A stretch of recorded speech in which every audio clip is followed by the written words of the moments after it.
تبطلوا صدقاتكم بالمن والأذى. أشهد أن لا إله إلا الله وحده لا شريك له وأشهد أن محمدا عبده ورسوله ونصلي ونسلم على سيدنا محمد وعلى آله وصحبه أجمعين. Terima kasih saudara pengacara majlis yang saya hormati Tuan Haji Abdul Rahmi bin Abdul Rahman dan ahli-ahli dan kuasa pentadbir Masjid Hasanah, ustaz-ustaz, ustazah-ustazah, tuan-tuan haji, puan-puan hajah muslimin dan muslimat. Mudah-mudahan semuanya diberkati dan dirahmati oleh Allah Subhanahu wa taala. Alhamdulillah, di kali yang kedua saya berada di studio ini dalam satu majlis ceramah, dan insya-Allah pada malam ini kita akan membicarakan tajuk Ihdinas Siratal Mustaqim. Tunjukkanlah kami jalan yang lurus. Seperti mana kata tuan pengacara kita tadi, kita minta jalan yang lurus ini berbelas-belas kali dalam sehari. Tiap-tiap kali kita solat, inilah ayat yang kita baca. Ihdinas siratal mustaqim. Tunjukkanlah kami jalan yang lurus. Tuan-tuan, kalau kita membaca tafsiran ataupun kita membaca susun aktor kedudukan surah-surah di dalam Al-Quran, setiap di antara satu surah dengan surah berikut iaitu ada kesinambungannya. Ada kesinambungannya. Contoh surah Al-Fatihah tadi. Alhamdulillahirabbil alamin. Segala puji bagi Allah, Tuhan semesta alam. Ar-Rahmanir Rahim, yang Maha Pemurah lagi Maha Mengasihi. Jadi Allah Taala sebut Alhamdulillahirabbil alamin, Ar-Rahmanir Rahim, Maliki Yaumiddin, yang berkuasa pada hari pembalasan. Iyyaka na'budu wa iyyaka nasta'in. Hanyalah pada Engkau ya Allah kami sembah, dan hanyalah pada Engkau ya Allah kami memohon pertolongan. Ihdinas siratal mustaqim. Tunjukkanlah kami jalan yang lurus ya Allah. Tunjukkanlah kami jalan yang lurus. Siratal ladzina an'amta 'alaihim. Jalan yang telah Engkau berikan nikmat ke atas mereka. Ghairil maghdubi 'alaihim. Bukannya jalan yang Engkau murkai. Waladdallin. Dan juga bukan jalan orang-orang yang sesat. Jadi Allah Ta'ala sebut dalam ayat itu, ya Allah, doa yang kita minta, tunjukkanlah kami jalan yang lurus. Dalam sembahyang kita duk minta 17 kali sehari semalam, tunjukkanlah kami jalan yang lurus. Ini daripada suratul Fatihah, daripada surah Al-Fatihah.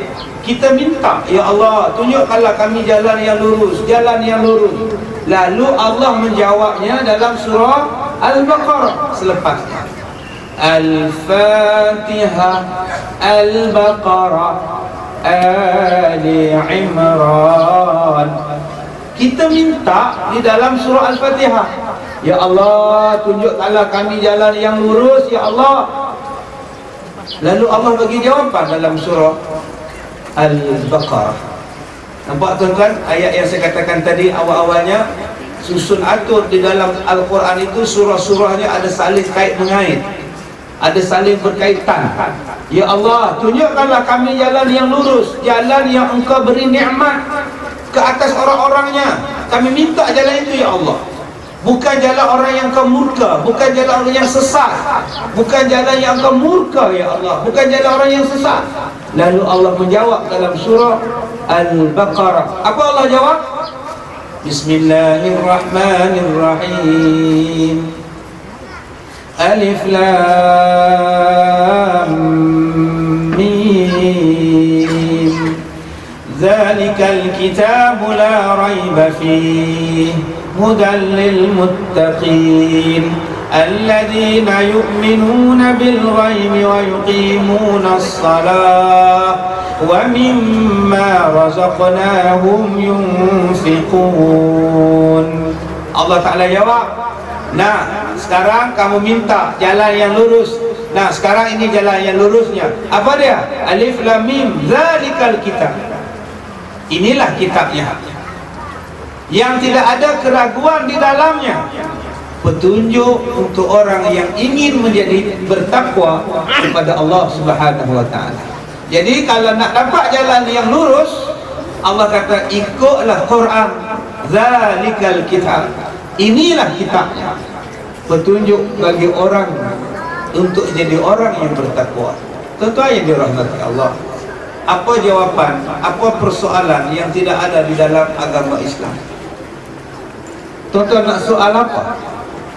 Dalam Islam ni tuan-tuan nak tanya apa? Semua ada jawapan.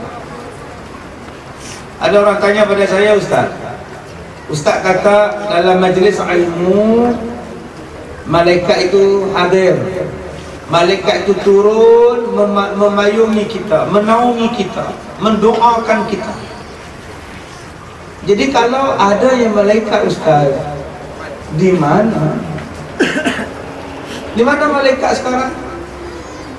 Cuba angkat tangan malaikat. Ya, itu yang saya sudah jumpa. Sedang angkat tangan. Nampak? Mana ada malaikat angkat tangan? Kalau ada angkat tangan macam saya. Tak nampak pun. Ustaz, setiap benda yang ada mesti nampak. Kalau malaikat tu ada, mana, kat mana? Kita tanya dekat dia. Ni, yang duduk dekat pentas ni namanya Alif. Alif ni dia makan nasi, dia kenyang. Dia duduk menyandar dekat tiang. Alif, kenapa menyandar? Kekenyangan, Ustaz. Kenapa kekenyangan? Saya baru makan nasi biryani 2 pinggan, Ustaz. Kenyang. Di mana kenyangnya? Biar saya tengok. Siapa yang boleh tunjuk di mana kenyang? Saya kenyang. Mana? Nak tengok mana? Kenyang lah, Ustaz. Bukan boleh pegang pun. Iyalah, tadi awak kata awak kenyang. Mana kenyang tu?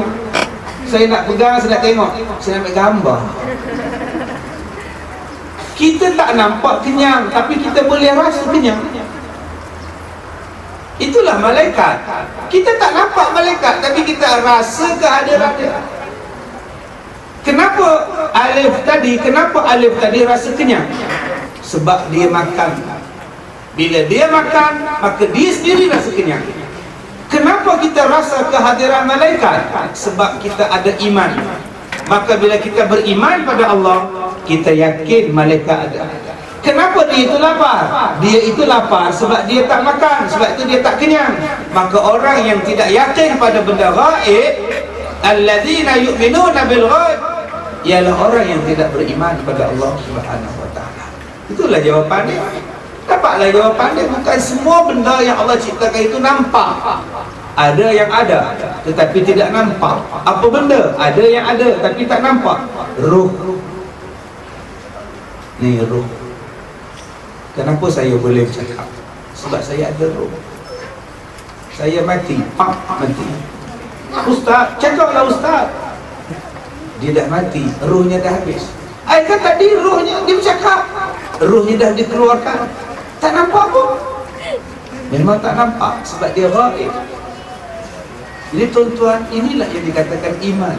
Mempercayai satu benda yang tak nampak.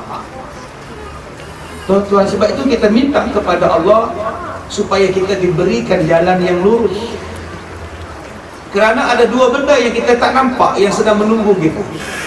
Yang pertamanya ialah syurga, yang keduanya ialah neraka. Maka kita minta jalan ini supaya jalan yang kita lalui ini jalannya menuju ke syurga, bukannya jalan yang menuju ke kiri, iaitu neraka. Sebab itu kita minta petunjuk daripada Allah Subhanahu wa taala. Tadi ada sahabat saya datang jumpa saya di Madrasah Wat Tanjung. Dia kata, Ustaz, saya berumur 39 Ustaz. 39 sekarang Ustaz. Baru sekarang saya nak solat. Dah 30 tahun saya nak solat. Maknanya Allah bagi petunjuk. Alhamdulillah. Saya cakap pada dia, abang, biarkan terlewat sedikit daripada langsung tak buat. Solatlah. Solatlah, saya kata. Hidayah daripada Allah. Dalam ramai-ramai di Madrasah Wak Tanjung tadi ada satu perempuan yang 2 kali datang jumpa Ustaz, saya baru Islam, saya baru Muslim Ustaz, saya baru saja Islam Ustaz. Masya Allah, subhanallah, minta sign autograf. Itu yang baru Muslim. Ada 2 orang, laki isteri, suami isteri, datang baru jumpa saya. Dia bagi surat sama saya baca. Apa isi kandungan suratnya? Assalamualaikum Ustaz, kami baru diakad nikahkan sebentar tadi jam 4:30 petang. Ya elah, baru akad nikah 4:30 petang, tak balik ke rumah, terus datang dengan ceramah agama. Astagfirullahaladzim, Masya Allah, subhanallah, tabarakallah. Kalau kita tuan-tuan bawa akad nikah tak ada masa dengan ceramah, buang masa Barakallah. Dia boleh datang bawa akad nikah 4:30, dia terus datang ke Madrasah Wak Tanjung dengan ceramah sampai habis tuan-tuan. Salut kita. Entah malam ni datang tak datang, saya agak mungkin ada perkara lain yang lebih penting daripada tu. Kalau mereka datang juga malam ni, tabik spring saja tuan-tuan. Sabar abang ya, kita dengar ceramah Ustaz Kajen dulu ya, bukan senang dapat jumpa dia. Dapat jumpa abang setiap hari selepas ini. Subhanallah tuan-tuan, kenapa orang-orang ini? Jawapannya sebab ihdinas siratal mustaqim. Sebab dapat hidayah daripada Allah. Yang ni yang kita duk cari tuan-tuan. Hidayah ni kena cari, bukan boleh duduk di rumah. Makcik kenapa tak sembahyang? Tak dapat hidayah. Macam mana makcik nak dapat hidayah? Makcik duduk dalam rumah, tak keluar pergi masjid, tidak pergi kuliah, tidak dengar ceramah, tidak beli CD, tidak buka rancangan agama, tak ada radio rancangan agama, makcik tak dengar, azan makcik tutup. Macam mana? CD kaset tak beli, yang dibelinya CD apa ni? Linkin Park apa ni? Macam mana nak dapat hidayah? Kita yang tidak membuka untuk hidayah masuk dalam jiwa kita. Kita yang menutup. Kita yang tutup. Menutup itulah dipanggil sebagai kafir. Kafir ni maksudnya apa? Menutup pintu hati daripada menerima hidayah. Bukan maknanya orang tak Islam, tidak. Kafir itu maksudnya ialah tolak, nahi. Perbuatan dia itu menolak, bukannya kafirin, dia bukan orang kafir. Perbuatan dia menutup pintu hatinya supaya tidak menerima, dia tak nak, dia pekuk telinga perbuatannya itu. Sebab itu kalau kita nak minta hidayah daripada Allah, kita kena cari, minta, kena cari, kena datang, baru dapat hidayah daripada Allah Subhanahu wa ta'ala. Tuan-tuan, baik, siapa golongan yang lurus? Yang kita nak minta ni, golongan yang lurus ni siapa? Ada 4. Minan nabiyyin was-siddiqin wasyuhada was-salihin. 4. Jalan yang lurus ini ialah jalan yang pertama, jalan para nabi, jalan para rasul. Yang ni jalan yang pertama yang kita nak tiru. Ustaz, jalan para nabi ni maknanya kita kena bakar kereta kita naik unta Sebelum bakar kereta tu baik bagi dekat saya. Makcik belilah unta makcik. Nak ke mana ni kak? Nak ke Mekah, naik unta. Ikut jalan Nabi. Sampai dekat Johor, unta tu muntah letih, dah patah balik. Subhanallah. Tuan-tuan, Nabi Muhammad dia pergi Isra' dan Mi'raj dengan burak. Naik kenderaan namanya burak, sekali melangkah sejauh mata memandang. Nabi Muhammad pergi ke Madinah hijrah naik unta. Nabi Muhammad naik ke langit naik burak. Apa maksud? Kenapa Nabi naik unta daripada Mekah ke Madinah? Sebab itulah kenderaan yang paling tahan untuk perjalanan sehebat itu. Itulah kenderaan yang paling bagus untuk perjalanan sehebat itu. Maknanya mengikut jalan Rasulullah sekarang ini ialah apa? Kalau tuan-tuan nak berkenderaan, gunakanlah kenderaan yang paling hebat untuk tuan-tuan. Kenapa Nabi naik burak untuk pergi ke langit? Sebab itulah kenderaan yang paling bagus Maknanya ialah kalau tuan-tuan nak tiru Rasulullah dalam berkenderaan, maka tuan-tuan kenalah berkenderaan dengan kenderaan yang bagus. Ciptakanlah kenderaan yang bagus. Ini yang dikehendaki dengan sunnahnya. Nampak? Sekarang saya kena ceramah begini, konon, ya. Nampak tuan-tuan? Selamatkanlah mikrofon ini.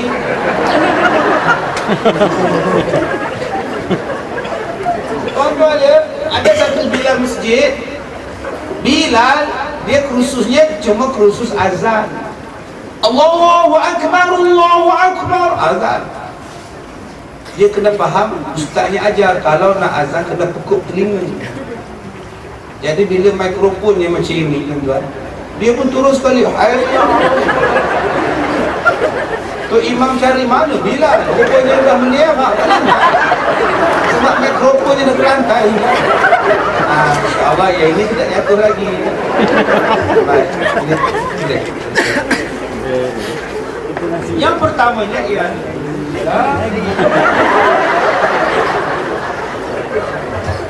melintur. Ini macam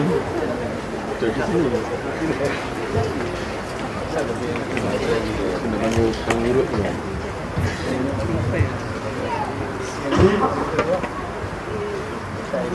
Baik. Ujian suara 1 2 3 3. Terima kasih Ustaz. Ujian suara. Ya, kalau di Ipoh, ya setiap minggu dia ada jual tilam. Tilam. Tukar yang lama, beli yang baru. Tilam. Tuan-tuan yang dirahmati Allah. Yang pertama, jalan para nabi. Jalan para nabi itu apa? Yang kita nak tiru ni ialah jalan kita beribadat. Beribadat macam para rasul. Tak boleh lari dah, tak boleh nak buat jalan sendiri, jangan duk buat. Tak betul tu jalan tu. Makcik kenapa balik lambat dengan tu haji ni makcik? Lambat benar balik ni makcik. Makcik sembahyang tarawih. Bulan Syaban tarawih makcik. Boleh ke makcik? Apa tak bolehnya? Tuhan pun faham. Bulan Ramadan makcik ni berniaga kuih raya, takut tak sempat. Jadi makcik Ekman siap-siap. Oh eleh. Ini bukan jalan para nabi ni makcik. Nabi sembahyang tarawih hanya dalam bulan Ramadan. Jangan duk buat sekarang. Jangan tuan-tuan buat pula tuan-tuan. Lepas dia buang kentut, tak ada ambil wuduk. Abang kan tadi abang kentut, kenapa abang sembahyang isyak? Abang kan 2 kali wuduk. Masa sembahyang maghrib tadi kan abang ambil 2 kali. Bila kentut sekali, kan ada lagi 1. Oh, maknanya spare lah abang. Kita spare tayar. Ay Allah, itu bukan jalan yang lurus. Kalaulah agama kita ikut kepala otak kita tuan-tuan. Kalau kita ikut kepala otak kita, hancur kita tuan-tuan. Senang saya pegang tuan-tuan. Nak tak bawa, nak. Kalau kita ikut agama ni, ikut kita punya kepala otak, lingkup tuan-tuan. Kita puasa Ramadan malam. Tak apa. Saya susah, biar saya susah. Kita nak puasa sebelah malam. Dia kata ustaz sebelah siang penat ustaz, letih. Dengan kerja dengan anak lah ustaz. Jadi kita sebelah malam kita buat kerja siang, malam-malam kita sahur pukul 7.30. Kita berbuka pukul 5.45. Boleh ke? Saya pun tak boleh kan, zaman sekarang ni zaman sibuk. Tuhan pun faham masalah kita. Inilah nama dia sesat. Sebab Nabi tak buat. Mengikut cara Nabi itu apa? Pertama ibadatnya. Yang kedua amalan sunnah. Jangan bantah-bantah apa yang Nabi bawa. Apa yang Nabi bawa itu betul lah. Kita cuba tengok tuan-tuan, cuba tengok Nabi-Nabi. Kita tengoklah Nabi Nuh dulu, Nabi Nuh alaihissalam. Allah kata pada Nabi Nuh, "Hai Nuh, wasna'il fulk." Pergi buat kapal atas bukit. tak ada air, tak ada dermaga, tak ada pelabuhan, tiba-tiba Allah suruh buat kapal atas bukit. Ada tak Nabi Nuh kata sabar kejap Tuhan, balik nak bincang dengan orang rumah dulu? Ada ke dia bincang dengan komuniti dia tu? Tak. Bila Allah kata buat atas bukit, dia buat. Tak ada banyak soal. Sami'tu wa ata'tu. Aku dengar dan aku taat. Itu sifat Nabi. Itulah yang kena, benda yang kena ada pada diri kita. Benda yang kena ada pada diri kita ialah jangan mempersoalkan perintah Nabi, perintah Allah. Cuba tengok mak Nabi Musa. Nabi Musa baru lahir. Allah kata kepada mak Nabi Musa, an auhayna ila ummi Musa, supaya dicampakkan Musa dalam sungai Nil. Perintah daripada Allah. Mak Nabi Musa tak cakap zalim, gila. Ada kepatut budak ni dah dicampak dalam sungai, tak naklah aku. Mak Nabi Musa tak cakap. Mak Nabi Musa campak Nabi Musa dalam sungai. Sebab Allah dah janji akan dikembalikan balik Musa pada ibu Musa. Dengan penuh yakin dicampakkan Nabi Musa. Masya Allah. Inilah dipanggil jalan para Nabi. Minan Nabiyyin, jalan yang lurus. Yang kedua, minan Nabiyyin was-siddiqin, jalan orang yang benar. Jalan orang yang benar. Jalan orang yang benar ni jalan yang kita nak ikut. Kita sebut jalan Abu Bakar As-Siddiq. Bila Nabi Muhammad turun daripada Isra' dan Mi'raj, bila Nabi Muhammad turun daripada Isra' dan Mi'raj, Nabi Muhammad kata kepada seluruh orang Mekah, aku baru turun daripada langit. Abu Bakar terus jawab, saya percaya wahai Muhammad. Saya percaya wahai Muhammad. Dia tak keruk dahi, dia tak keduk dahi. Ya. Ada lebih terbang. Dia tak tanya. Dia kata Nabi Muhammad ni tidur ke? Dia tak kata Nabi Muhammad ni mimpi ke, mengigau ke? Dia tak kata. Dia kata saya percaya wahai Muhammad, kamu pergi naik ke langit. Subhanallah. Ni tuan-tuan yang bersedih. Di antara yang Nabi nampak tuan-tuan ialah, yang Nabi nampak tu apa? Masa Isra' dan Mi'raj, ada orang dia tanam satu biji benih, tumbuh satu pokok, berbuah dalam masa yang sama. Dia boleh makan dalam masa yang sama.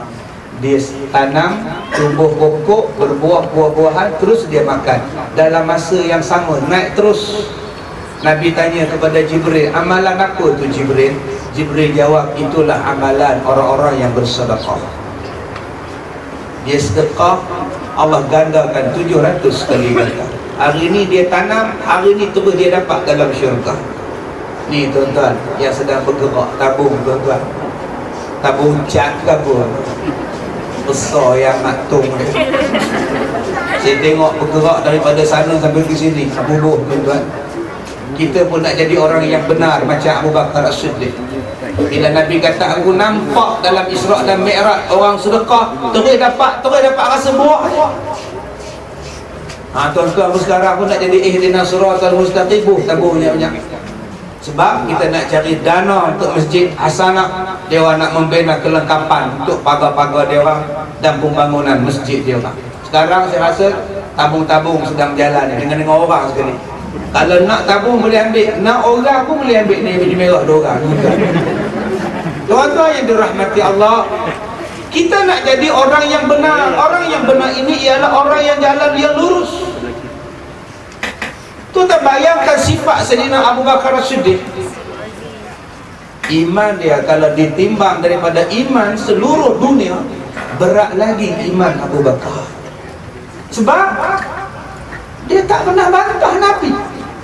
Dia tak pernah bantah Islam. Dia tak pernah bantah perintah Allah. Macam mana Allah tak kata pada dia, dia adalah sahabat yang sangat hebat, sampai manusia yang paling awal dibangunkan selepas Nabi Muhammad ialah Abu Bakar As-Siddiq radhiyallahu anhu. Boleh bayang tuan, bila dia sedekah seluruh hartanya fi sabilillah. Bila Nabi kata kita nak jihad, kita perlukan wang untuk jihad, Abu Bakar bagi seluruh hartanya.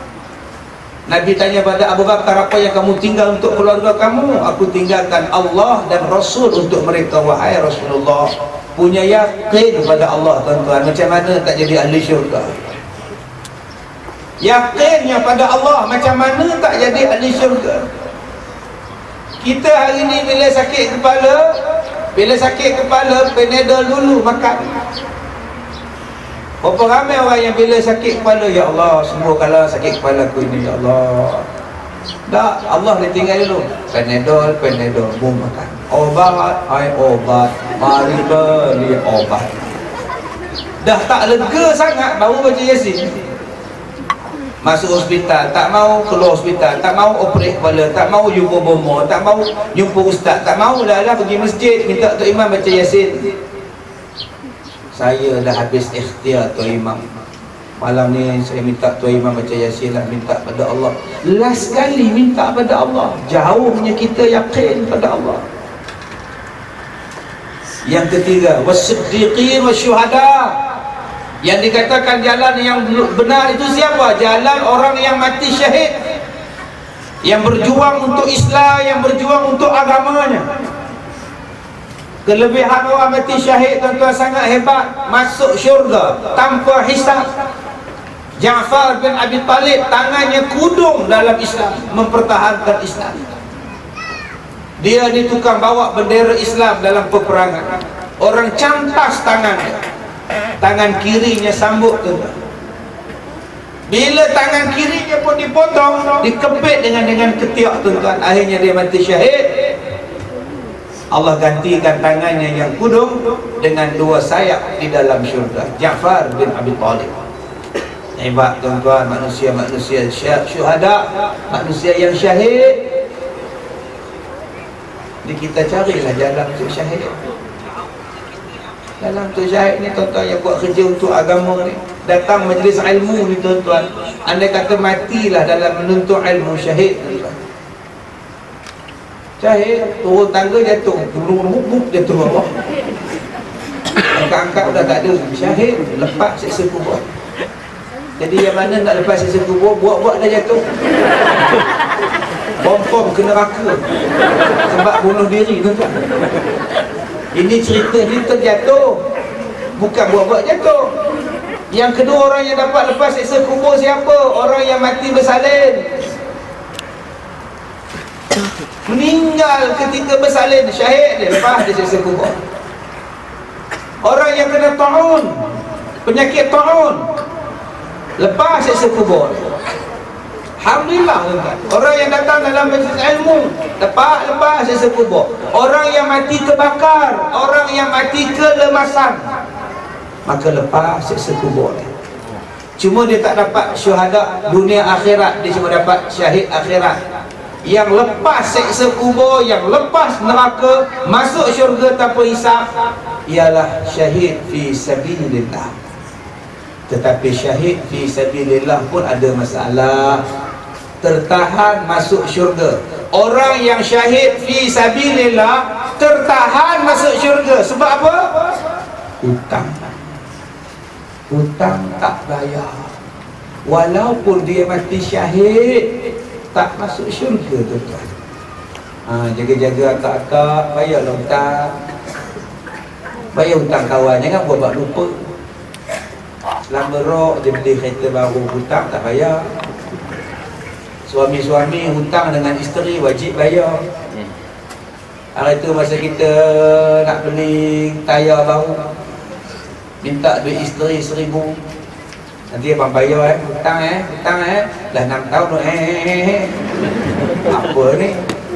Termasuklah hutang yang kena bayar ialah hutang masa akad nikah.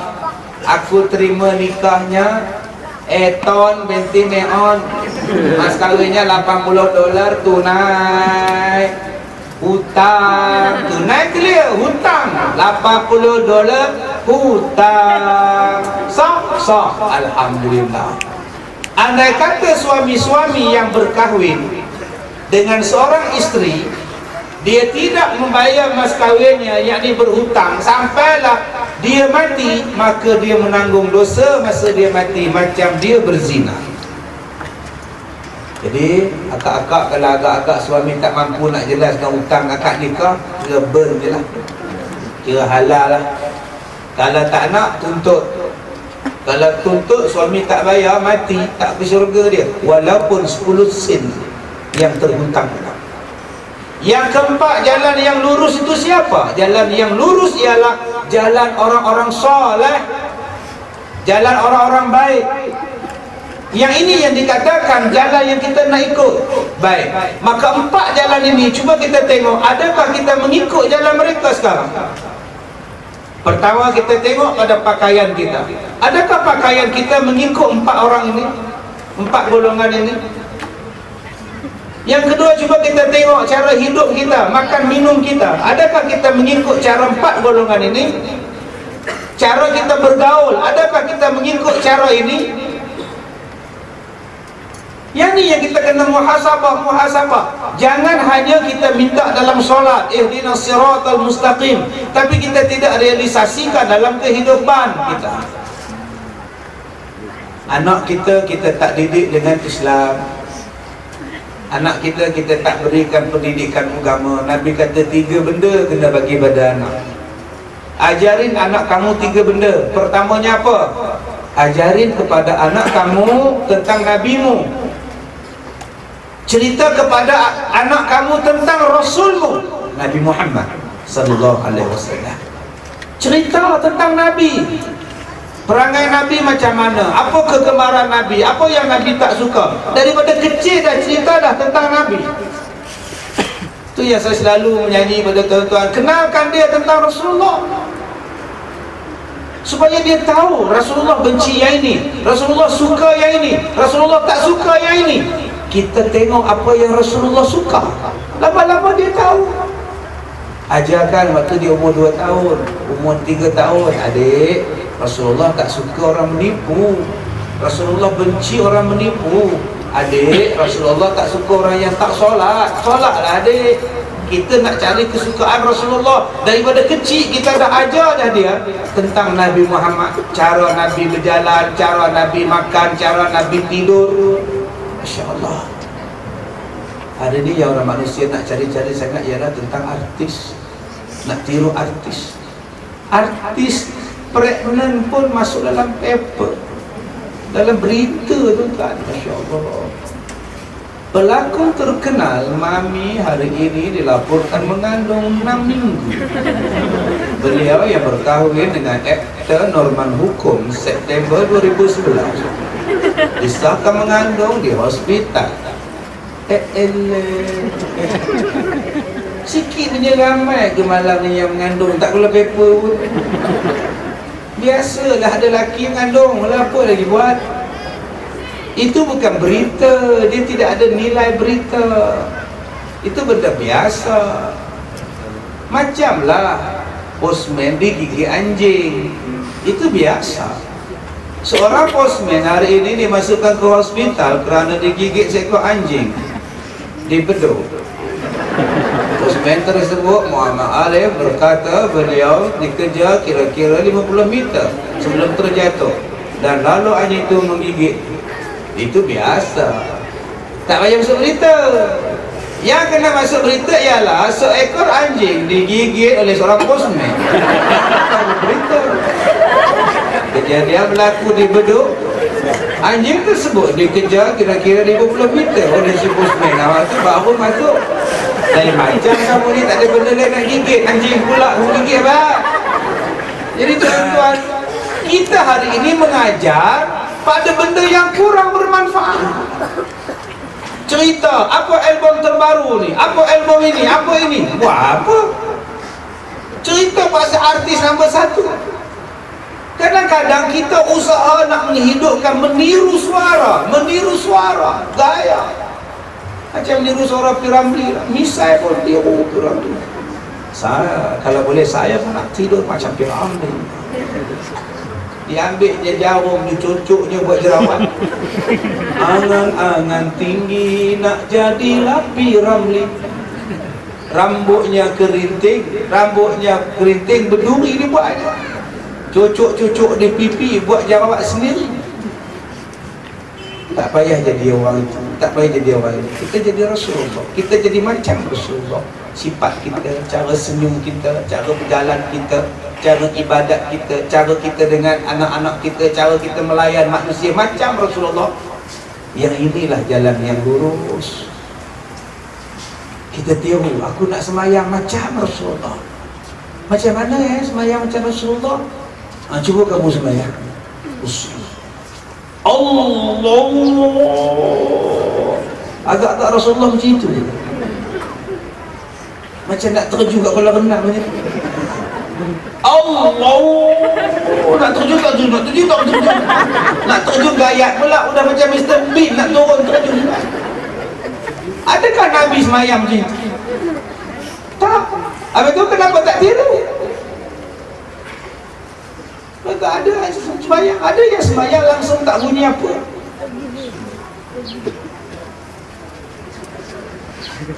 Kamu buat apa semayang? Habis tu kenapa tak cakap? Kita kena duduk depan dia. Dia boleh jawab. Orang pening kepala kita tuan. Nabi Muhammad bila semayang didengarnya pada telinga. Jadi nak jalan yang lurus, kita nak buat ibadat macam Rasulullah, puasanya macam Rasulullah. Sekarang puasa kita Masya Allah, selepas subuh tidur balik. Abang, bangunlah abang, saya dah bencin, apa lagi nak buat? Tidurlah bro. Dia tidur.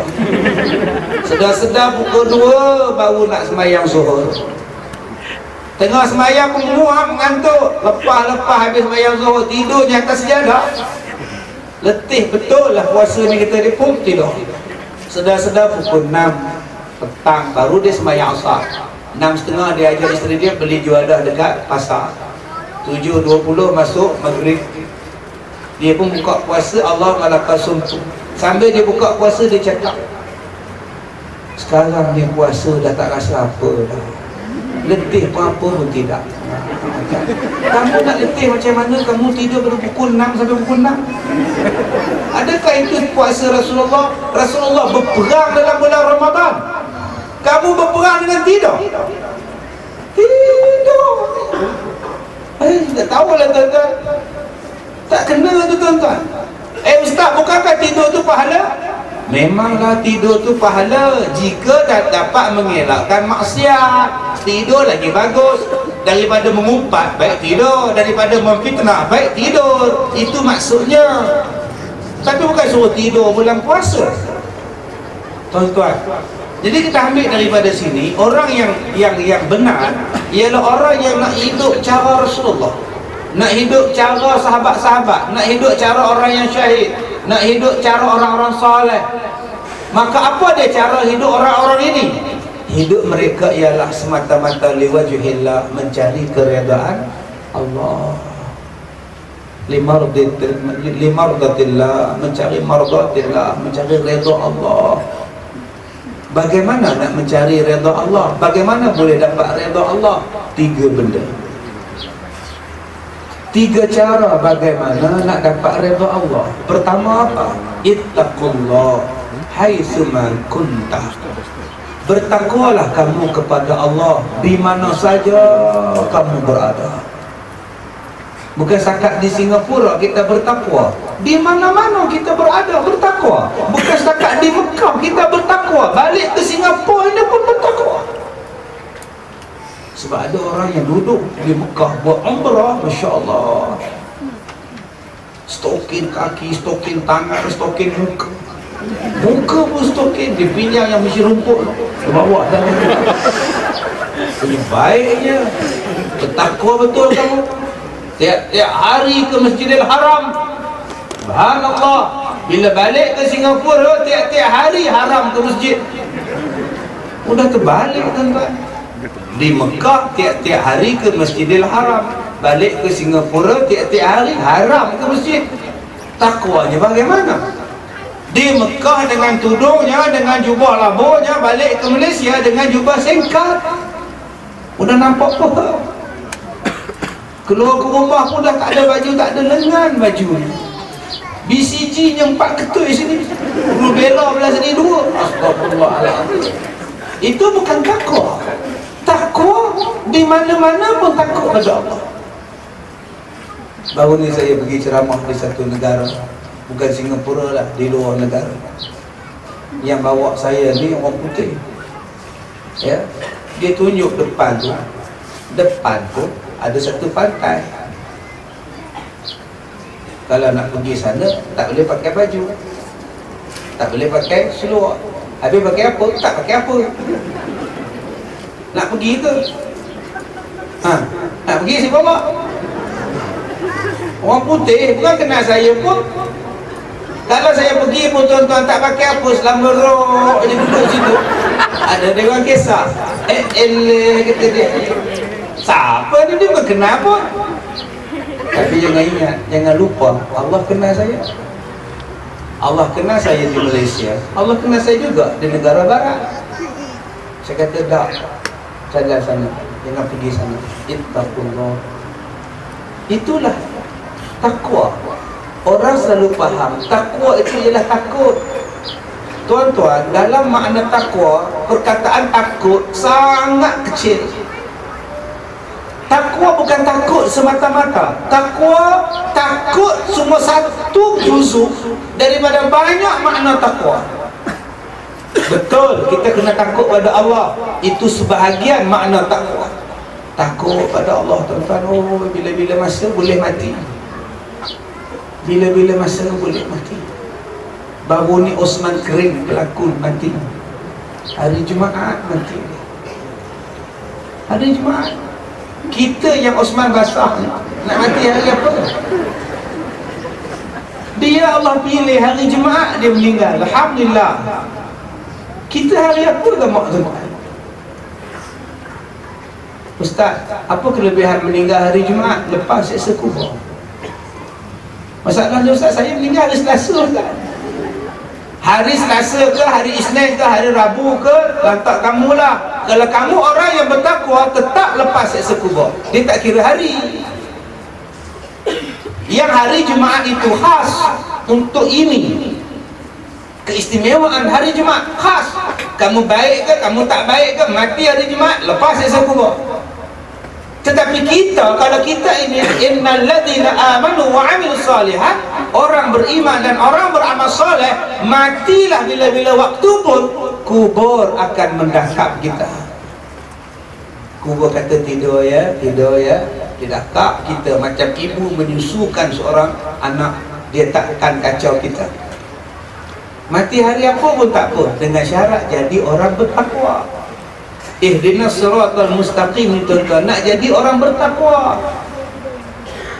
Jadi kalau kita nak macam itu, macam mana? Nombor satu, takut pada Allah, jangan buat maksiat. Nombor dua, apa dia takwa? Takwa maknanya kasih pada Allah. Itu takwa nombor dua, kasih pada Tuhan.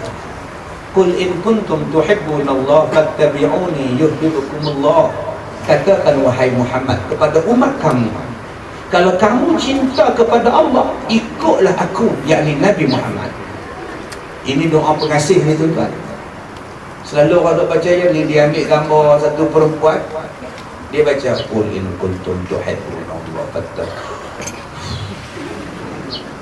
Ada tu buku saya, Tuhan sedang menguji kita. Sikit punya besar ke gambar ni. Tuan-tuan jangan duduk jampi pula. Lagi tuan-tuan jampi pula, qul in kuntum tuhibbunallah. Kan saya ada kat depan saya, baik tuan-tuan jampi depan saya terus. Apa yang nak jampi-jampi dekat gambar pula? Ada orang kata gambar ni nampak muda Ustaz. Tengok depan tua, memang ini dah tacap lah tuan-tuan. Bukan tacap, top-up lagi tuan ni. Tengok dalam buku nampak muda, tengok betul-betul tua. Astagfirullahaladzim. Itu nasib baik, bahasa bagus.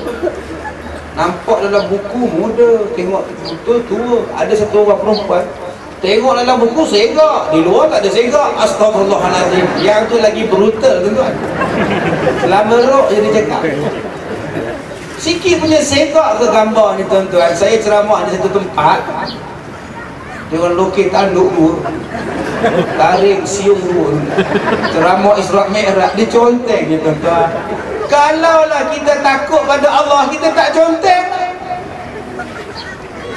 Dalam tandas kita tak conteng, dekat bus stop kita tak conteng, buku orang, muka orang kita tak conteng, duduk dekat stadium kita tak conteng. Sebab kita takut pada Allah. Allah record gambar kita.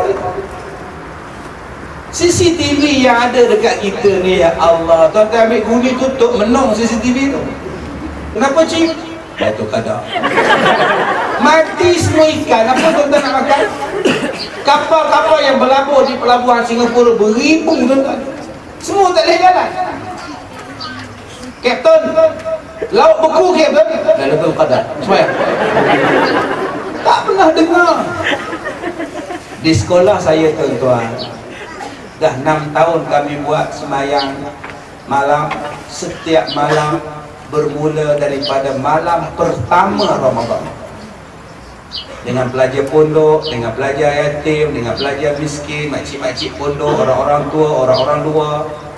Kita mula mulai sejak 4 pagi, 4 pagi sampai subuh. Lepas 4 pagi sampai 5 pagi, 5 pagi sahur, sahur, lepas sahur subuh, lepas subuh kuliah subuh. Setiap malam.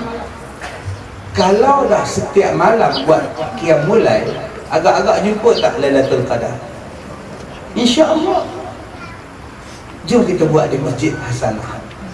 Setiap malam qiyam mulai, daripada malam pertama. InsyaAllah tuan-tuan. Kami buat di sana tuan-tuan, setiap malam ada orang sponsor makan minum. Untuk sahur orang sponsor. Kadang-kadang 200-300 orang sekali datang. Kadang-kadang yang semayang qiyam mulai 200 orang, tetapi bila sahur 300. Tak mana datang lagi 100. Tak. Meriah, seronok. Sebab itu pengalaman banyak tentang Lailatul Qadar, banyak saya jumpa. Mungkin yang satu malam tu betul Lailatul Qadar. Dalam pukul 4:30 saya keluar daripada solat, keluar daripada surau, saya pergi ke bilik saya. Di situlah yang saya jumpa. Bila saya buka, ada jumpa air beku. Kemungkinan itulah Lailatul Qadar. Ya, saya buka peti ais, jumpa. Jadi saya rasa mungkin inilah Lailatul Qadar. Ustaz, kalau itulah Lailatul Qadar setiap malam, Ustaz, rumah saya air beku banyak, Ustaz. Itu berhati-hatilah. Janganlah kita cakap itu. Mana kita tak tahu, kita buat ibadat aja. Kena ke tak kena ke rezeki kita. Kalau tiap-tiap malam kita buat, insya-Allah. Sebab tu kita minta sekarang macam Nabi minta. Macam Nabi minta, balighni ila Ramadan. Ya Allah, sampaikanlah aku sampai bulan puasa, ya Allah. Panjangkanlah umur aku, ya Allah, sampai bulan puasa, ya Allah. Panjangkanlah umur aku, sihatkanlah aku, ya Allah, sampai bulan Ramadan, ya Allah. Habis Ramadan, ya Allah. Tahun lepas saya puasa 10 hari. Aduh, saya dah cakap dekat PA saya, bulan puasa tutup ceramah, jangan pergi mana jemputan pun tolak. Saya nak jadi imam di sekolah saya. Saya nak mengulang Quran. Saya nak hafal Quran, nak ulang balik dalam semayang dengan budak-budak saya. 10 hari je dapat tuan-tuan. Masuk hari ke-11 hospital saya. Raya pun dekat hospital. Sakit tuan-tuan, kena operate 2 bulan, 2 kali operate. Saya bila sampai fobia bulan puasa ni, saya fobia, takut sakit pula. Tak dapat nak cari Lailatul Qadar tahun lepas, tak dapat nak tadarus, tak dapat nak puasa. Tak dapat nak puasa tuan-tuan. Buat macam mana sakit, dia tebuk je sini, operate 2 kali. Saya tak boleh buang air kecil tuan-tuan. Bila dah operate, apa sebab kamu ni sakit? Bila operate tak ada benda apa. Semua sihat, saluran semua okey. Semua okey. Habis tu kenapa sikit? Oh, doktor tak boleh bagi jawapan. Duduklah tuan-tuan dekat sebulan dekat wad pun. Ni. Jadi beruntung orang yang sihat. Untung orang sihat. Jadi minta sihat supaya kita dapat beribadat dalam bulan Ramadan nanti, insya-Allah. Jadi saya bila saya tak puasa tuan-tuan, nurse tu nurse India. Ustaz tak pasang. Saya sakit nah. Oh, kalau sakit boleh tak puasa Ustaz? Boleh. Kalau sihat baru puasa. Saya sakit, Tuhan Allah Maha Penyayang, Tuhan Allah kasih sama kita. Oh itu macam datang nurse di Cina. Oh itu macam sorry ya Ustaz, saya mau ambil darah. Sorry ya. Aduh sakit lah nurse. Sakit sorry ya. Itu yang saya cakap dulu. Saya dengan semua sebaik Cina ke India ke semua sebaik. Sebab tu saya jumpa nurse Cina tu saya jumpa masa saya isi minyak. Ustaz, lama tak nampak? Baik, sudah baik. Bila mau masuk hospital? Soal lagi ada semua minyak ni kot. Dia boleh tanya, bila mau masuk hospital? Astagfirullahalazim. Baik betul, tuan-tuan nurse ni tuan. Tuan-tuan yang dirahmati Allah, bila kita sebut tentang Ihdinas siratal mustaqim tadi ayat 6 dan ayat 7, kita tidak mau jadi orang yang Allah murka. Ghairil maghdubi alaihim.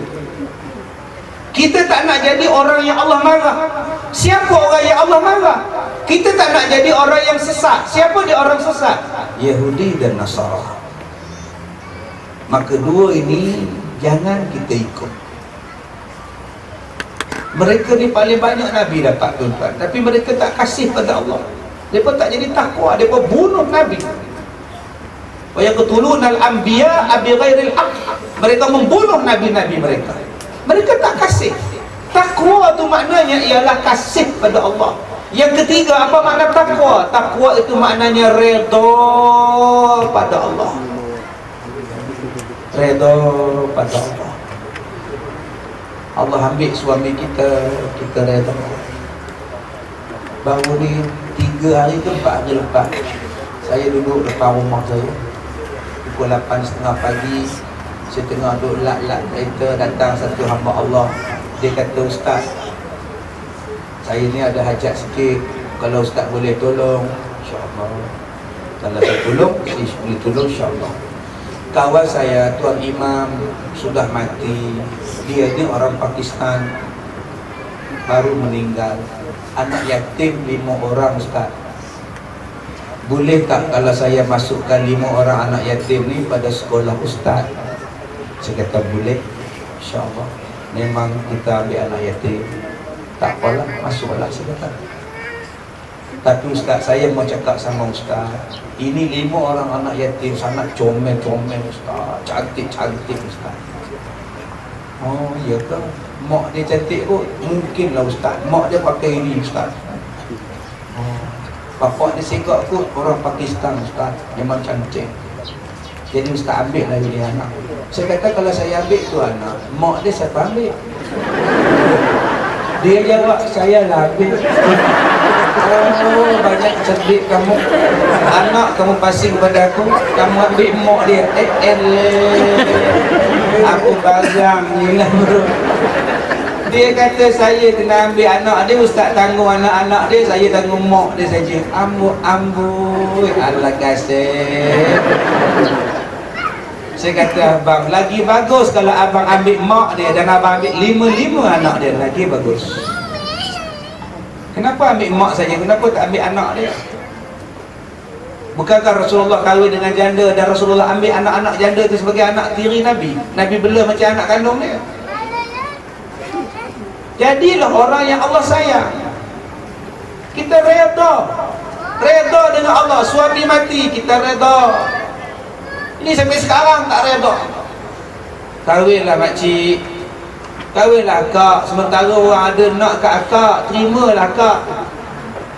Hati dah tertutup sekali. Tidak ada siapa yang boleh kami tinggal suami sekali. Pulanglah kau. Masalah dia tiap-tiap bulan datang jumpa saya minta duit. Tiap-tiap minggu datang minta duit. Kahwin tak nak. Saya kata kalau akak kahwin, ada orang bela akak. Tak nak Ustaz, dah tertutup pintu hati. Cari, dah ada orang nak. Redha lah. Abang-abang yang isteri dah meninggal, redha. Memang redha Ustaz, 3 hari dah kahwin Ustaz. Itu terlebih redha. Memang kamu minta dia mati pun. Ay, tak sabar-sabar, kubur pun merah lagi, kamu dah kahwin lain. Inai dia pula merah sekarang. Sama naik dengan kubur isteri dia je. Yang keempat, tawakal. Apa makna takwa? Takwa maknanya tawakal pada Allah, menyerah pada Allah, bukan menyerah pada doktor, bukan menyerah pada kenderaan, bukan menyerah kepada manusia. Saya naik kapal terbang datang ke Singapura dari Ipoh, saya mesti tawakal pada Allah. Subhanalladzi sakhkhara lana hadza wa ma kunna lahu muqrinin wa inna ila rabbina lamunqalibun. Ya Allah, selamatkanlah perjalananku ya Allah. Duduk atas udara keadaan tanam. Kalau naik kereta pecah tayar tak apa lagi, pergi ke tepi. Kalau kapal terbang di atas nak pecah tayar nak ke mana, bawa hutan. Susah hatilah. Tawakal pada Allah. Ustaz, don't worry, our father is very experienced. Nanti dengan kamu. Don't worry Ustaz, apa nama kapal terbang kita ni Ustaz, Airbus 380 Ustaz. Kapal terbang besar Ustaz. Jangan yakin dengan kapal terbang, yakin dengan Allah. Saya naik kapal terbang Airbus tu, ya Allah tuan-tuan, besarnya. Besar kan. Naik ekonomi pun, yang mana big size ni okey lah kan. Masa dia naik tu tuan-tuan, kapal terbang dia dah naik ke belum? Tengok-tengok dah naik dah. Besar. Saya naik Firefly tuan-tuan, bergegar juga. Kecil tu terbang dia. Mengucap dulu. Ya Allah, itu hatinya aku. Naik kecil ke naik besar ke kapal terbang, yakin dengan Allah, tawakal dengan Allah, bukan dengan manusia, makhluk, bukan. Itu takwa. Yang kelima, apa makna takwa? Yang kelima makna takwanya ialah mengharap kepada Allah. Wa raja'na ila Allah. Jangan harap pada manusia. Saya harap ni anak-anak saya lah yang bela saya Ustaz. Jangan. Harap pada Allah.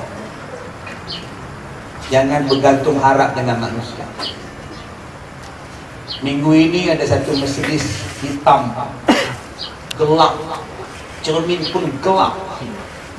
Sampai di sekolah saya, dia buat keluar satu makcik. Saya nak letakkan mak saya di sekolah sini. Kita tanya kenapa nak letakkan di sini. Sebab kita orang kerja banyak, jadi kita tak dapat bagi perempuan kepada mak. Jadi kami rasa di sini boleh bela mak kami. Dan kita orang bayarlah, tak apa, salah bayar tak ada masalah apa, kita bayar. Cuma kita nak mak kita ni belajar agama ya. Sebab maklum sajalah ya. Dia ni kan, aku tengok dia kecil besar. Dia boleh cakap, kita orang tak ada masa nak bela. Kecil hati tuan-tuan. Jaga sekolah saya perempuan. Jaga, dia kata, buat balik-balik mak kamu. Kami sini bukan welfare. Kamu ada mak, belalah mak kamu. Mak ni ada anak-anak dia, kenapa tak bela? Sini bukan rumah orang tua-tua. Marah kan. Tapi mak dia cakap, tolonglah ambillah saya tak nak duduk dengan dewan, dewan tak peduli saya. Sampai hati anak cakap macam tu tuan-tuan. Mak kita dah tua, kita bela mak kita. Mak ni makan banyak ke? Umur dah 80, berapa nasi, berapa tan dia makan. Orang tua habis kuat makan 4 suap. Makan 4 suap. Tambah lagi mak, dah kena. Gigi pun tak ada. Mak tak pakai gigi palsu, poliden habis. Mana ada mak tuan-tuan minta pergi jalan overseas. Umur dah 80, bawa lah mak pergi ke Las Vegas. Nak buat kejadah apa, mak kata, mak duduklah sini. Mak tak minta tuan-tuan. Habis kuat dia minta pergi masjid. Habis kuat dia kata hantar ke mak nak tengok ceramah Ustaz Kazim. Itu je. Berat ke nak bela mak? Apa yang mak kita nak? Kalau mak kita lumpuh, lagilah ringan. Langsung tak bergerak dia macam tu. Apa yang susah bela mak? Dia dah bela kita susah, dia dah bela kita teruk. Tiba-tiba kamu mantap, lawan, tak mengharap. Yang ni yang saya minta pada tuan-tuan. Kita sekarang jangan duk harap daripada anak. Kita bagi pendidikan agama pada dia. Kita bagikan kepada dia kepahaman daripada surah Al-Fatihah ni. Tunjukkan pada dia jalan yang lurus dengan akidahnya, dengan tauhid dia, supaya dia jadi orang yang baik, supaya dia jadi orang yang beriman. Pandai-pandailah dia hidup. Kalau tuan-tuan mengharap pada manusia, tak mengharap pada Allah, tuan-tuan akan kecewa. Yang keenam, apa tanda takwa? Berkorban untuk Allah, itu takwa. Apapun jiwa ragaku untuk Allah. Inna salati wa nusuki wa mahyaya wa mamati lillahi rabbil alamin. Sebab tu saya tak suka sangat dengan satu lagu. Tak suka tuan-tuan. Hidup matiku aku serahkan hanya untukmu sayang. Apa hem hidup mati sebab pada boyfriend ni? Apa hem? Serah pada Allah. Andaikan matahari terbit dari barat, tak akan goyang cintaku kepadamu. Cinta kita hanya pada Allah yang tak goyang. Dia kata andaikan matahari terbit dari barat, udah nak kiamat tu. Nak kiamat pun masih ingat girlfriend tu. Bawa mengucap, brother. Istighfar banyak-banyak. Hidup kita ini kita korban untuk Islam, korban untuk Allah Ta'ala. Kita banyak, kita kena buat satu benda yang boleh memberikan, sesuatu benda yang ada penyumbangan untuk agama kita. Nak menyumbang untuk agama ni tuan-tuan macam-macam. Ini yang kita buat program malam ni, tuan-tuan bagi sumbangan tadi berapa banyak. Tuan-tuan menjaga keharmonian negara ini juga merupakan satu sumbangan. Kalau negara kita kacau bilau, tambah kita hidup dalam masyarakat yang bergilang bangsa. Kalau kita tak jagalah perpaduan, tak jagalah hak-hak, kalau kita tak jaga kasih sayang, kalau kita tak jagalah tuan-tuan huru-hara negara kita, di mana yang nak dapat ibadat? Sebab tu saya cakap di Malaysia, jagalah, jagalah, jagalah, jangan sampai bergaduh. Bila dah bergaduh, nak solat tak boleh, nak pergi Mekah tak boleh, nak puasa tak boleh, nak apa pun tak boleh. Kita perlukan keamanan untuk beribadat. Kenapa kita boleh berkumpul malam ni? Sebab keamanan ada. Kalau keamanan tak ada, tuan-tuan, kita tengok di Iraq dibom sedang sembahyang, dibunuh sedang kahwin, dibakar, ditembak. Yang ni yang kita kena nak berkorban untuk agama kita. Tuan-tuan, bila kita berkorban untuk agama kita, insya-Allah Allah balas pengorbanan kita itu. In tansurullah yansurkum wa yuthabbit aqdamakum. Kalau kamu tolong agama Allah, Allah tolong kamu, dan Allah akan mengukuhkan kehidupan kamu di dunia. Tuan-tuan, kalau tuan-tuan nak rasa hebat di dunia ni, tolonglah agama Allah. Allah kukuhkan kedudukan tuan-tuan. Sebab tu saya seronok tengok tuan-tuan yang datang. Beginilah ribuan yang datang. Bila sebut Islam, tuan-tuan satu. Bila sebut saja perjuangan Islam, tuan-tuan satu. Bila sebut nak tolong masjid, tuan-tuan satu. Satu hati, sepakat. Semua tuan-tuan buat. Inilah dipanggil pengorbanan. Jangan kita berpecah-pecah. Tetapi sayang, kita lebih banyak berkorban dengan manusia yang tidak berfaedah daripada berkorban kepada Allah. Kita belajar tentang pengorbanan dengan manusia, tapi kita tak belajar pengorbanan dengan Tuhan. Itu yang Hang Tuah mengajar Tun Teja dekat rumah mak angkat Tun Teja. Tuah, bolehkah kau mengajar kepadaku apakah yang dikatakan cinta Tuah? Cinta itu ialah berkorban. Berkorban kepada saya. Bolehkah kau beritahu kepadaku Tuah apakah yang dikatakan berkorban?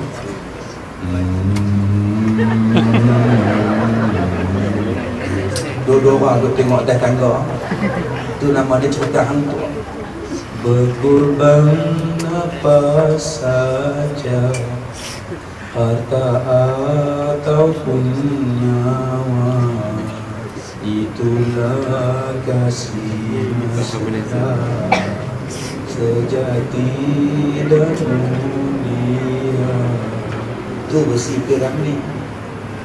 Kalau bersih jamaah Abdillah lain, dia nak nangis sikit. Berkorban apa saja, harta ataupun nyawa. Dia nak teriak, dia menangis. Berkorban apa saja untuk Islam, itulah takwa. Darah sekalipun darah lah, harta sekalipun harta lah, masa-masa lah, itu dipanggil orang bertakwa. Inilah yang Nabi pesan nombor 1, bertakwalah kamu kepada Allah di mana kamu berada. Yang kedua, kalau kita nak jadi orang yang benar, nak jadi orang yang lurus, siapa dia? Nabi kata nombor 2, selepas kamu buat jahat, taubat. Dan selepas kamu taubat, tolonglah ikuti dengan kebaikan. Kita lawan mak kita, kita lawan mak kita, kita dah terhaka pada mak, kita lawan cakap mak, akhirnya mak kita mati, tak sempat minta maaf. 2 tahun lepas itu baru kita sedar, ya Allah, banyaknya dosa aku dengan mak aku, ya Allah, ampunkanlah aku, ya Allah, ampunkanlah dosa aku, ya Allah. Taubat. Nabi kata, buat kebajikan, cari orang tua, bela. Pergi rumah kebajikan orang tua-tua, bela orang tua. Mudah-mudahan Allah ampunkan dosa kamu. Itulah bertaubat. Bukan maknanya, ya Allah, aku taubat, ya Allah, aku banyak dosa dengan mak aku, ya Allah, habis-habis semayang tengok wrestling, Undertaker lawan The Rock. Kalau kita lawan mak kita, kita belalah orang tua, kita hormatlah orang tua, kita jadi sukarelawan. Ustaz, ya, saya dulu ada anak kecil, umurnya 2 tahun, suka menangis. Saya selalu jentik telinga dia. Dia menangis, saya tampar dia, Ustaz. Dia berhenti tak menangis, lagi kuat, Ustaz. Saya tampar dia, rupa-rupanya, Ustaz, dia ada penyakit jantung berlubang. Saya tak tahu, Ustaz. Bila pergi ke hospital, doktor kata dah kena operate sekarang. 2 minggu lepas operate dia mati, Ustaz. Saya menyesal, Ustaz. Taubatlah, abang. Taubatlah. Taubatnya apa? Pergilah bela anak yatim. Bukannya taubat, aku banyak dosa. Terus buka TV, anugerah juara lagu. Itu bukan taubat, Pak Long. Belalah anak yatim, carilah rumah-rumah anak yatim yang bela anak yatim. Bagilah sumbangan, jadikan anak angkat. Berapa ramai di negara tuan-tuan ni anak-anak yatim, ada rumah kebajikan, bagi sumbangan, tolong. Nak cover balik dosa kita yang lepas. Hai, kita dulu tuan-tuan pergi tabung masjid, budak-budak nakal, diambilnya lidi, dibubuhnya gam, dijoloknya tabung masjid Hasanah. Ditarik dapat $50, ditarik dapat $10. Itu dulu 10 tahun yang lepas. Taubat, jumpa dengan pengurusi Masjid Hasanah, pulangkan balik. Pulangkan balik. Tuan Haji, apa yang saya boleh bantu Masjid Hasanah, Tuan Haji? Tolong buat pagar. Baik, saya cari duit. Itulah taubat. Nabi suruh buat macam itu kalau bertaubat.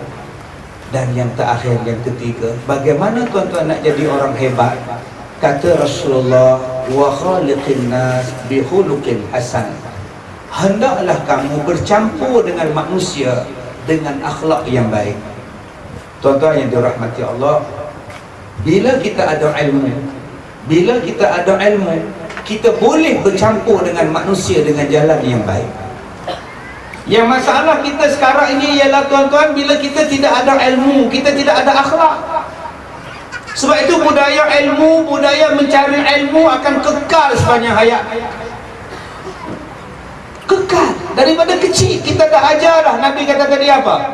Ajarin anak kamu tentang nabimu. Nombor 2, ajarin anak kamu dengan keluarga nabimu. Dan yang ketiga, ajarin anakmu dengan Quran. Tiga benda ini yang Nabi kata kena ajar pada anak-anak waktu dia kecil. Anak-anak Nabi ada 7 orang, 3 laki-laki, 4 perempuan. Pertama Qasim, Abdullah, Ibrahim, Zainab, Ruqayyah, Ummi Kalthum, Fatimah. Kena ajar. Saya tuan-tuan setiap minggu saya mengajar keluarga Nabi. Nama dia Pohon Nabawiyah. Pohon Nabawiyah. Isteri Nabi nama apa? Siapa isteri Nabi? Isteri Nabi yang pertama nama apa? Kita cerita sejarah hidup Khadijah binti Khuwailid. Kita cerita tuan-tuan. Cerita. Siapa isteri Nabi? Zainab. Siapa dia? Siapa Zainab binti Jahsy?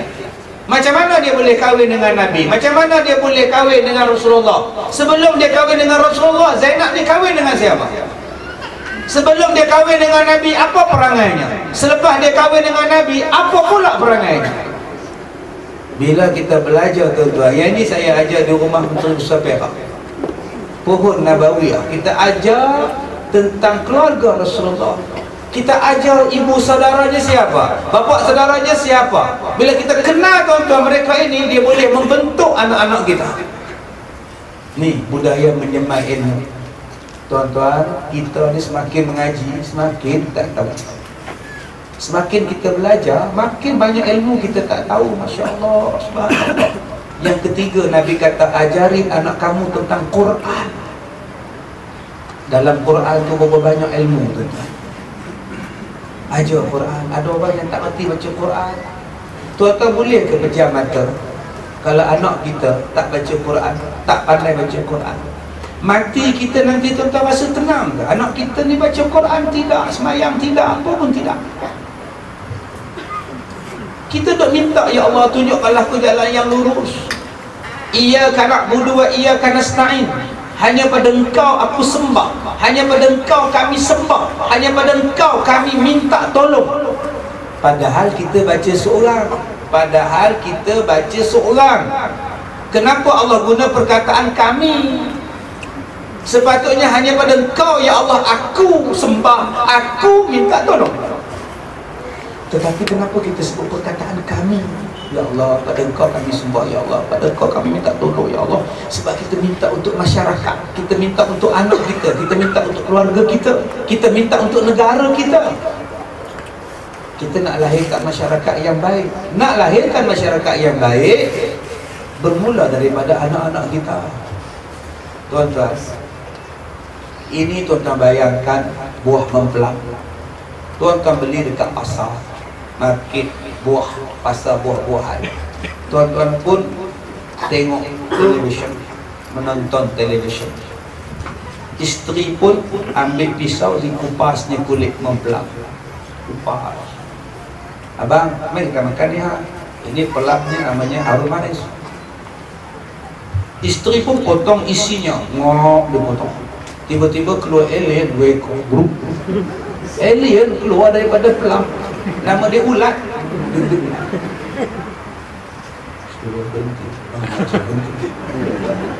Keluar ulat. Abang, ulatnya besar. Ulat itu terjadi sejak bila? Adakah dia terjadi di pasar? Atau ulat itu sudah ada sejak buah itu melekat di pokok? Sejak bila? Sejak di pokok lagi. Buah yang berulat tadi, dia sudah busuk sejak di pokok. Begitulah dengan anak-anak. Berapa banyak anak-anak yang bermasalah sebenarnya bermula daripada pokoknya, ibu dan bapaknya. Sebab itu kita kena jadi mak bapak yang baik. Dia akan menghasilkan anak-anak yang baik. Pokok yang baik, dia akan menghasilkan buah yang baik. Apabila kita jadi baik, insya-Allah anak-anak kita jadi baik. Sebab itu kita minta dalam sembahyang, tunjukkanlah kami jalan yang lurus, jalan yang baik ya Allah, supaya anak-anak kita jadi jalan yang baik.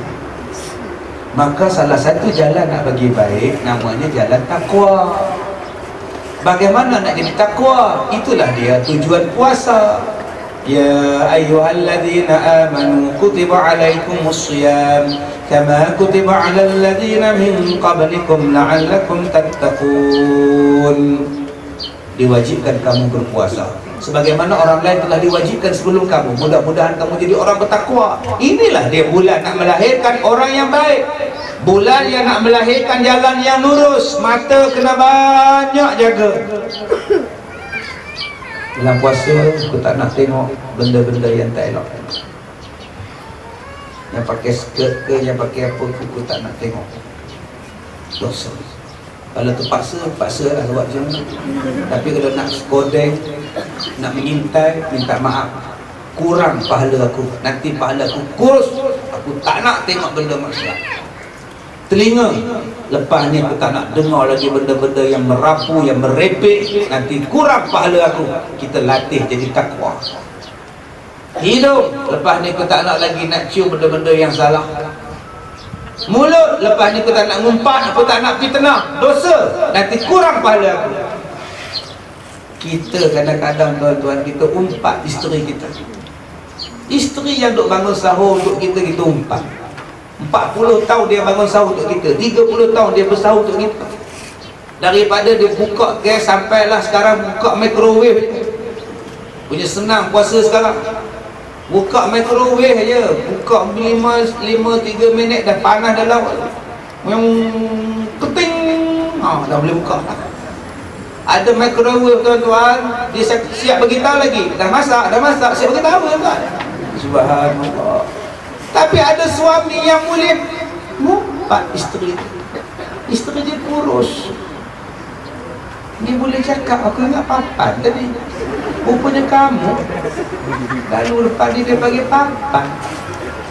Orang kurus lah untuk naik motor senang, tak ada tercongek. Naik lift boleh bawa. Kalau kita gemuk, kalau lift berbunyi, orang tolak kita. Yang mana gemuk keluar, yang mana gemuk keluar. Orang kurus insya-Allah tak keluar. Dia tak menjejaskan apa pun tuan-tuan. Apa masalah kita dengan orang kurus? Tak ada masalah. Masalah saya ustaz, isteri saya gemuk. Gemuk lagi bagus. Kalau agak-agak sejuk, duduk dekat orang gemuk. InsyaAllah kita panas. Dan orang gemuk lah bagus. Kalau ramai-ramai macam ni, kalau hilang, senang jumpa. Ayah, mana mama? Tu nampak, semua orang lalu. Semua orang ke tepi nampak. Itulah mak kamu.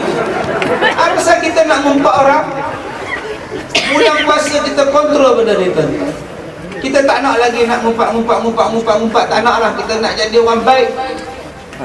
Apa kata tuan-tuan, bulan puasa ni kita buat dengan ilmu. Sebab tu besok saya nak buat di Singapura, Country Club.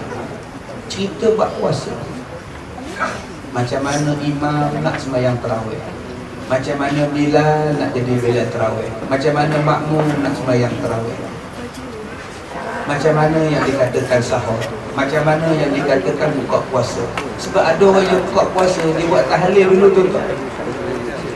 Orang dah azan, dia baru baca Fatihah, Al-Fatihah. Yang bila azan, Allahu Akbar, dia Al-Fatihah. Siap pejam mata baca doa tu.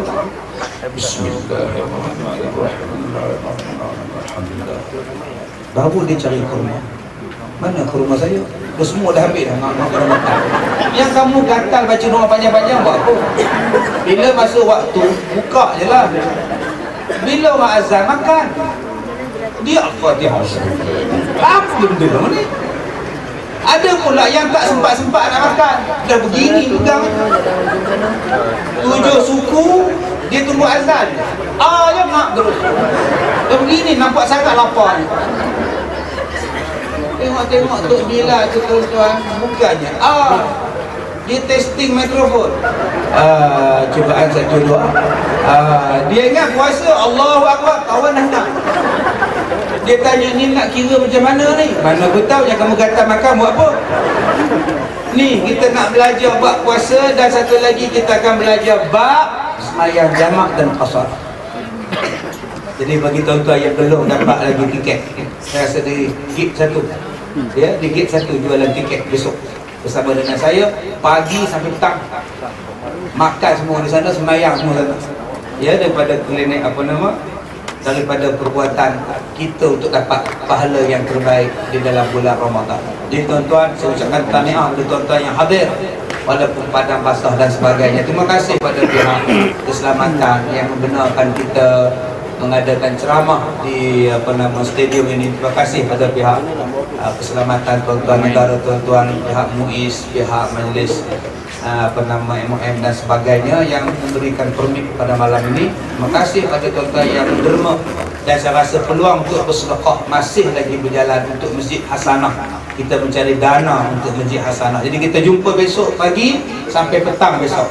Dan bagi tuan-tuan yang nak dapatkan buku saya yang terbaru pun ada di sana. Ya, buku saya yang gambar di belakang. Baik, kita sudahi dengan bacaan Al-Fatihah. Bismillahirrahmanirrahim. Alhamdulillahirabbil alamin, arrahmanir rahim, maliki yaumiddin. Iyyaka na'budu wa iyyaka nasta'in. Ihdinas siratal mustaqim, siratal ladzina an'amta 'alaihim ghairil maghdubi 'alaihim waladdallin. Bismillahirrahmanirrahim. Alhamdulillahirabbil alamin, wassalatu wassalamu ala Rasulillah wa ala alihi wa sahbihi ajma'in. ربنا ظلمنا أنفسنا وإن لم تغفر لنا وترحمنا لنكونن من الخاسرين ربنا لا تزغ قلوبنا بعد إذ هديتنا وهب لنا من لدنك رحمة إنك أنت الوهاب ربنا اغفر لنا ذنوبنا ولوالدينا وارحمهما كما ربيانا صغيرا ربنا آتنا في الدنيا حسنة وفي الآخرة حسنة وقنا عذاب النار وصلى الله على سيدنا محمد وعلى آله وصحبه أجمعين والحمد لله رب العالمين. Saya minta maaf jika terkasar bahasa. Assalamualaikum warahmatullahi wabarakatuh. Terima kasih saya ucapkan kepada Al-Fadhil Ustaz Presiden atas penyampaian beliau. Saya mewakili Lembaga Pentadbir Masjid Hasanah ingin memohon ampun dan maaf di atas segala kekurangan yang berlaku pada malam ini kerana mungkin beberapa perkara di antaranya cuaca tidak mengizinkan kita punya video pun tak dapat ditayangkan dan juga mungkin masalah teknikal yang berlaku pada malam ini. Dan segala sumbangan dan sokongan yang diberikan daripada hadirin hadirat pada malam ini mudah-mudahan diberkati oleh Allah Subhanahu wa taala insya-Allah. Sekian wabillahi taufiq wal hidayah. Wassalamualaikum warahmatullahi wabarakatuh. Kepada jamaah yang ingin bersalaman dengan Ustaz, saya mohon sekali dengan beratur dan berkisah-kisah, dan insyaAllah selama bersalaman akan diiringi dengan bacaan burdah oleh kumpulan Al-Khidmah insyaAllah.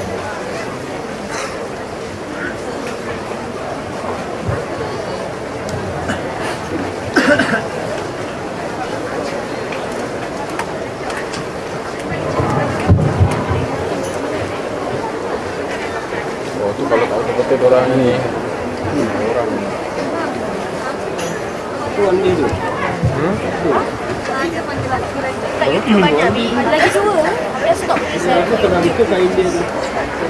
Dia kelakar. Dia ada beberapa masa. Satu ni pasal jodoh. Awak. Oh ah, Mandi kan? macam dia. Kena kain dia. مولاي صل وسلم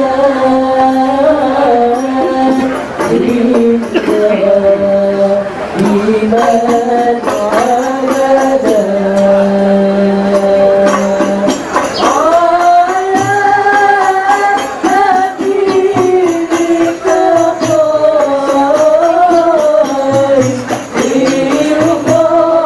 حبيبك خير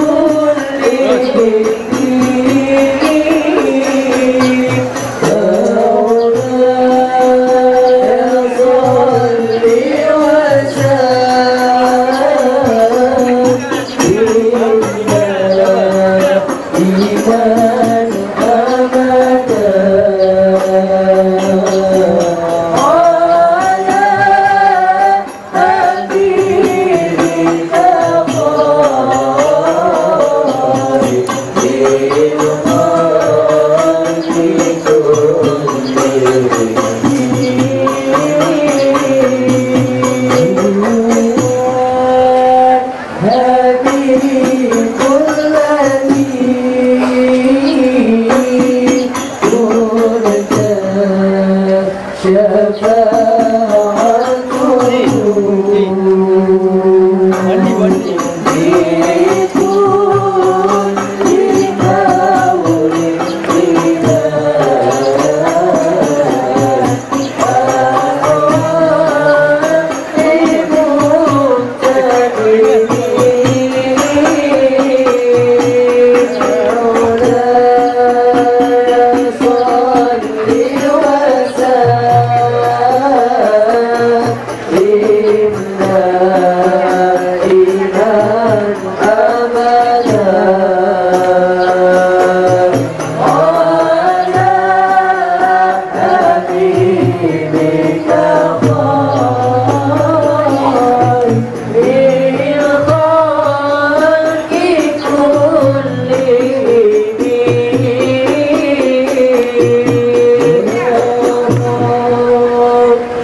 يا ربي بالمصطفى بلغ مقاصدنا واغفر لنا ذنبنا يا واسع الكرم.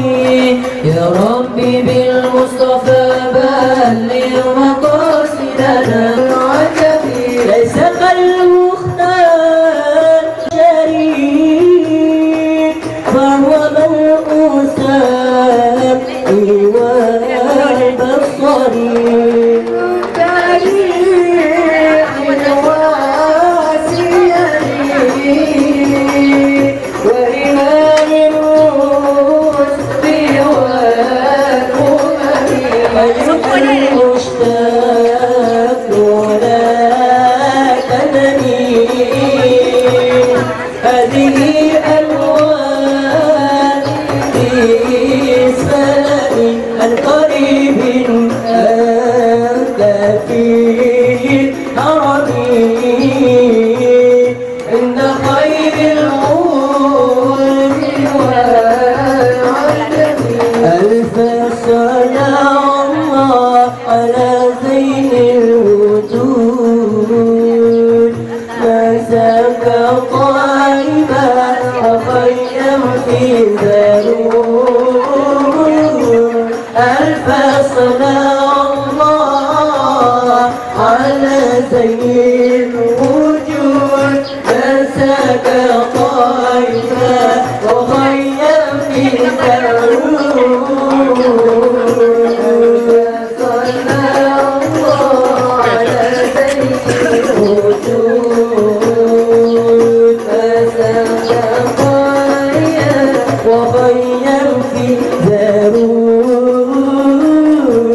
ألف صلاة الله على زين الوجود من ساك طيبا وخيم في ذرور. ربي مدينة في ذكري دائما أبدا حتى أتى هذا الوجود ربي مدينة بذكري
اللهم صل وسلم وبارك عليه وعلى آله